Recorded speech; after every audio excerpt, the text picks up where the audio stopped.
Well, I think you know that Fannie Mae and Freddie Mac were a big part of why we have the housing crisis in the nation that we have. And we've had this discussion before.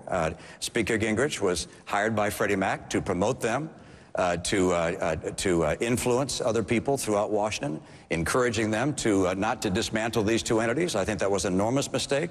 I think instead we should have had a whistleblower and not a horn tooter. He should have stood up and said, look, these things are a disaster. This is a crisis. He should have been anxiously telling the American people that these entities were causing a housing bubble that would cause a collapse that we've seen here in Florida and around the country. And are they a problem today? Absolutely.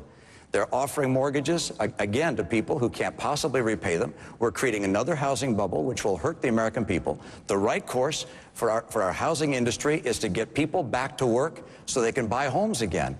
We have 9.9% unemployment in Florida. It's unthinkable. 18% real unemployment here. Get people back to work. We'll get people into homes, get the foreclosures out of the system, let people get into homes, rent properties if necessary, and get America's housing industry growing again.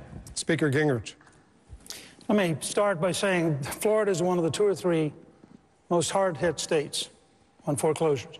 How many of you know somebody who's had a house foreclosed? Just raise your hand. Raise your hand. Okay. The governor has cheerfully been attacking me inaccurately, and he knows it. The contracts we released from Freddie Mac said I would do no consulting. Wrote in, no lobbying, none. But there's a more interesting story. We began digging in after Monday night because, frankly, I'd had about enough of this. We discovered, to our shock, Governor Romney owns shares of both Fannie Mae and Freddie Mac. Governor Romney made $1 million off of selling some of that. Governor Romney owns share and has an investment in Goldman Sachs, which is today foreclosing on Floridians. So maybe Governor Romney, in the spirit of openness, should tell us how much money he's made off of how many households that have been foreclosed by his investments. But let's be clear about that. This is fun.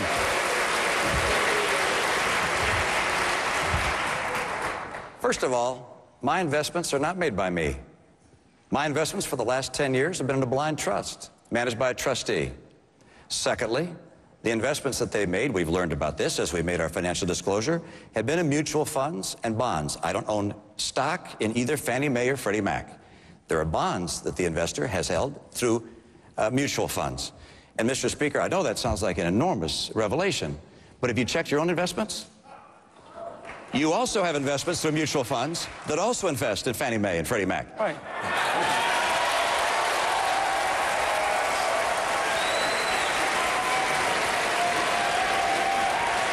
Let me finish. I've got more time.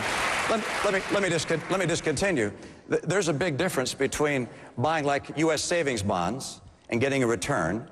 That's not taking money out of the United States. That's loaning money to the United States. And what my trustee did is he loaned money to Fannie Mae and Freddie Mac.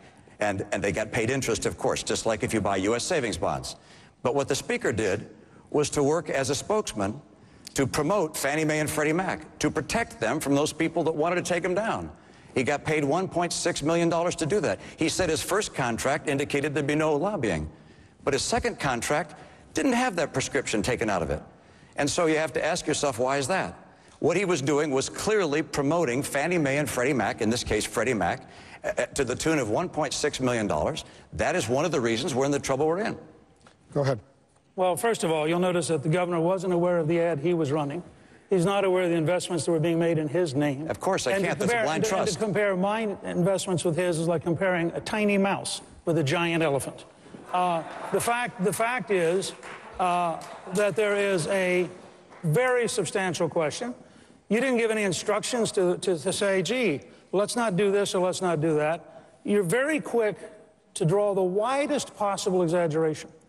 The fact is, the only time I ever spoke to the Congress about this issue was in July of 2008. The New York Times reported it. I told the Republicans in the House, vote no, do not give them any money. They need to be reformed. And in answer to the question earlier, I would break each of them up into 5 or 6 separate units, and over a 5-year period, I would wean them from all federal sponsorship because we need to get away from those gigantic systems.